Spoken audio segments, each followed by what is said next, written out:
ये मूवी गंगूबाई काठियावाड़ी की जिंदगी पर आधारित है। इसकी शुरुआत गंगूबाई, जिसका नाम गंगा होता है, उसके बचपन से होती है। वे अपने बॉयफ्रेंड के साथ अपने गांव में बहुत खुश होती है, लेकिन उसका एक सपना भी होता है कि वे मुंबई जाकर टॉप की हीरोइन बने, जिसमें उसका बॉयफ्रेंड उसका साथ देता है। लेकिन उसका असली चेहरा कुछ और होता है, जो गंगूबाई समझ नहीं पाती। इसलिए उसकी बातों में आकर मुंबई जाने के लिए अपने घर से उसके साथ भाग जाती है। उसको लगता है कि अब मुंबई जाकर अपने सारे सपने पूरे करेगी, लेकिन ऐसा कुछ नहीं होता, बल्कि उसका बॉयफ्रेंड उसे धोखा देता है और शीला नाम की प्रोस्टिट्यूट के पास वो भी सिर्फ 1000 रुपए में बेच देता है। इसके बाद ही गंगूबाई की असली लड़ाई शुरू होती है। शीला गंगूबाई से कुछ भी कहती है तो वह नहीं मानती है, जिसकी वजह से शीला को बहुत गुस्सा आता है और वो गंगूबाई को एक कमरे में कुछ दिनों तक भूखा बंद कर देती है और उसे समझाती है कि अगर यहाँ से भागना भी चाहोगी तब भी कोई फायदा नहीं है, क्योंकि कोई भी तुम्हें नहीं अपनाएगा। अब ये सब सुनने के बाद गंगूबाई की हिम्मत टूट जाती है और न चाहने के बाद भी ये सब को अपना लेती है और उसे ये काम करते करते कई साल बीत जाते हैं। लेकिन अब वह पहले की तरह भोली भाली लड़की नहीं रहती,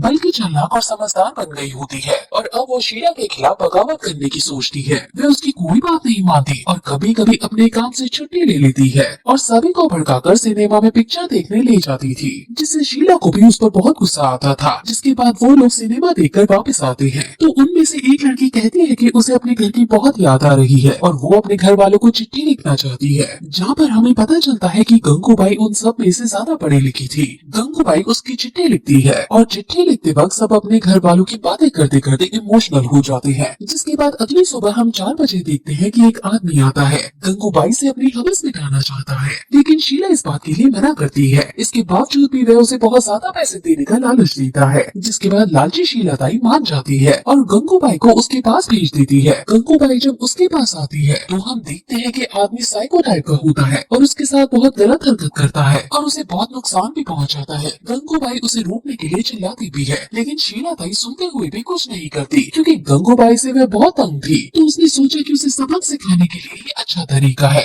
इसके बाद हम गंगूबाई को एक हॉस्पिटल में देखते हैं, जो बहुत जख्मी हालत में पड़ी हुई होती है, क्योंकि उस आदमी ने उसे बहुत बुरी तरह से नुकसान पहुंचाया था। जिसके बाद वहाँ पर कुछ लड़कियाँ खड़ी होती हैं और वह उसे बताती है कि उसे रहीम लाला से मदद लेनी चाहिए, जो इसे इंसाफ दिला सकते हैं, क्योंकि पुलिस तो कुछ नहीं करेगी बल्कि उसके काम को बंद करवाने के लिए पीछे पड़ जाएगी। और अब अगली सुबह गंगूबाई मदद मांगने के लिए रहीम लाला के पास चली जाती है, जो कोई और नहीं अजय देवगन होता है और सभी को इंसाफ दिलाने का काम करता है। गंगूबाई उससे मदद मांगती है, लेकिन वह उसकी मदद करने के लिए मना कर देता है। जिसके बाद वह अपना कपड़ा हटाकर अपना चोट का निशान दिखाती है, जहाँ हम देखते हैं कि उसके कंधे से लेकर पेट तक टाका लगा हुआ है, क्योंकि उस आदमी ने उसे बहुत बुरी तरह से मारा था। ये सब देख रहीम लाला मान जाता है और गंगूबाई के घर के नीचे एक आदमी खड़ा कर देता है कि जब वह आदमी आएगा तो रहीम लाला का आदमी उसे बुला लेगा। ऐसा ही होता है। वह आदमी अगली सुबह फिर आता है और फिर गंगूबाई को बुलाता है, लेकिन इस बार वह 4 गुना पैसा देने के लिए तैयार था। दूसरी तरफ उसकी सहेलियां रहीम लाला के आदमी को बताने के लिए जाती है। इसके थोड़ी देर बाद ही वहाँ पर रहीम लाला भी आ जाता है और उस आदमी को बहुत मारता है, जिसकी वजह से वह बेहोश हो जाता है। जिसके बाद रहीम लाला को गंगूबाई के लिए लड़ता देख सब गंगूबाई से भी डरने लगते हैं, क्योंकि रहीम लाला बहुत ही पावरफुल इंसान होता है। जिसके बाद हम देखते हैं कि शीला ताई की तबीयत खराब होने लगती है और अगली सुबह वो इस दुनिया में नहीं रहती है। जिसके बाद सभी लड़कियां उसे मिलकर उस जगह का हेड बना देती हैं और गंगूबाई अब रहीम लाला का नाम लेकर पुलिस वालों को भी संभालती है और अब गंगूबाई रहीम लाला का नाम लेकर पुलिस वालों को भी संभालने लगती है।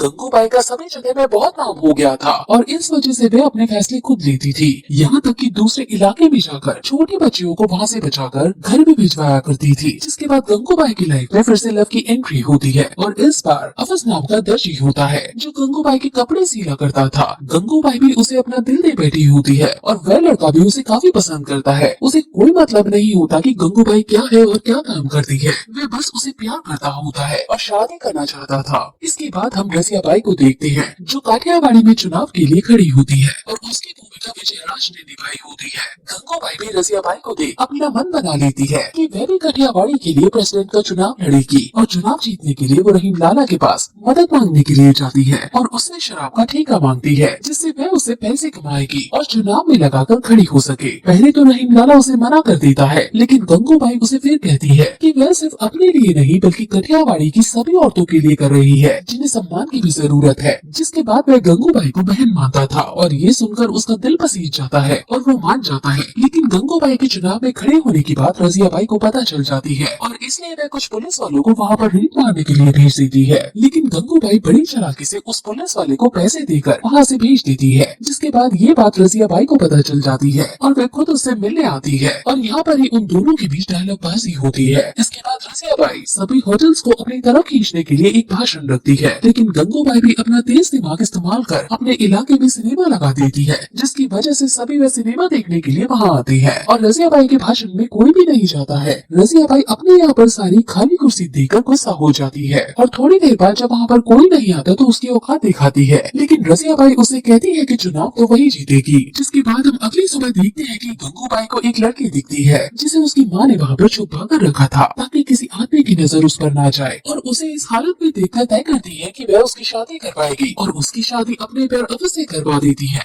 जिसकी वजह से वे दोनों एक दूसरे से दूर हो जाते हैं। लेकिन गंगूबाई के लिए चुनाव जीतने का ये अच्छा मौका होता है क्योंकि आज तक कठियावाड़ी से किसी भी लड़की की बारात नहीं गई थी और ये सब होने के बाद सभी लोग गंगूबाई को जिता देते हैं, जिसके बाद वह उस जगह की प्रेसिडेंट बन जाती है और उसकी लाइफ बदल जाती है और वह बहुत ज्यादा पावरफुल हो जाती है। फिर एक दिन वो 12 साल बाद अपने गाँव फोन करती है जहाँ उसे पता चलता है कि उसके पिता की बहुत पहले ही मृत्यु हो चुकी है। ये सुनकर बहुत दुखी हो जाती है।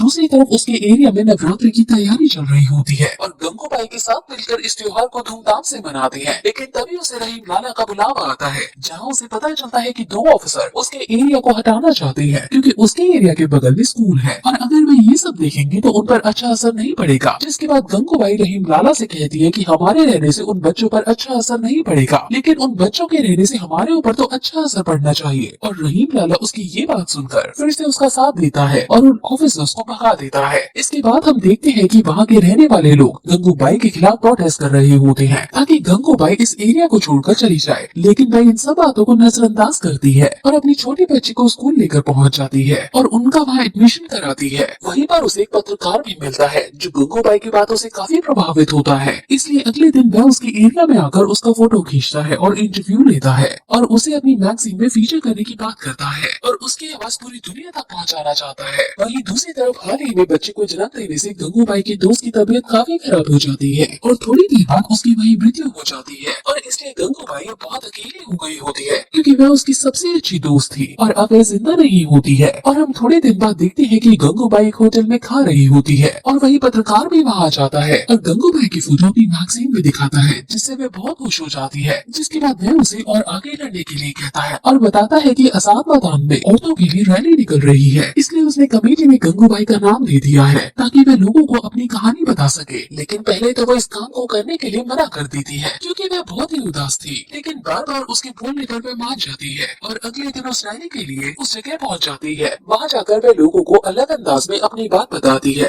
वह लोगों से कहती है कि औरों के पेशों से पुराना उनका पेशा है क्योंकि वैश्याएं तो स्वयं तक होती है, इसलिए उन्हें ज्यादा इज्जत मिलनी चाहिए। और ये भी कहती है कि वैश्याएं आई हैं तभी दूसरे लोगों की औरत और लड़कियां सुरक्षित रहेंगी और दूसरों के घर नहीं टूटेंगे। उसकी बात सुनकर वहाँ पर बैठे सभी लोग उसके लिए ताली बजाने लगते हैं और उसकी तारीफ करने लगते हैं। इसके बाद गंगूबाई की कठियावाड़ी के अलावा और भी बहुत जगह पहुँच गई होती है, जिसकी वजह से एक दिन उसके पास एक नेता मदद मांगने के लिए आता है और वह चाहता है कि वह अपने एरिया के सारे वोट उसे दे ताकि वह जीत जाए। लेकिन गंगूबाई उसकी बात मानने के लिए उसके सामने एक शर्त रखती है जिसमें वह कहती है कि तुम मुझे प्रधानमंत्री से मिलवा दो तो मैं तुम्हें जितवा दूंगी। और वह नेता भी उसकी शर्त मान जाता है और कहता है कि मैं एक बार चुनाव जीत जाऊं फिर मैं तुम्हें प्रधानमंत्री से मिलवा दूंगा। जिसके कुछ दिनों बाद वो नेता बन जाता है और गंगूबाई को दिल्ली के प्रधानमंत्री से बुलावा आता है और इसलिए वह दिल्ली जाती है और प्रधानमंत्री से मिलती है, जहाँ वह उनसे कहती है कि वह उसके एरिया को रजिस्टर कर दे ताकि कोई भी पुलिस वाला और नेता उनको धमकी न दे क्योंकि वह एरिया ही उनका घर है और वह चला गया तो वे कहाँ जाएंगे। जिसके बाद प्रधानमंत्री उनकी बात सुनकर भावुक हो जाते हैं और वे कहते हैं कि इस बात पर चर्चा की जाएगी और एक कमेटी बिठाई जाएगी और साथ ही उसको जाते जाते गुलाब भी देते हैं। वहीं हम अगले दिन देखते हैं कि गंगूबाई एक रथ पर सवार है और उसके ऊपर सब लोग फूल फेंक रहे हैं क्योंकि गंगूबाई का काम सफल होता है और उस जगह को रजिस्टर कर दिया जाता है। और यहाँ तक कि उसकी दुश्मन रजियाबाई भी उसके सामने हाथ जोड़कर खड़ी हो जाती है और गंगूबाई ये सब देखकर बहुत खुश होती है। जिसके बाद ये मूवी यहीं खत्म हो जाती है।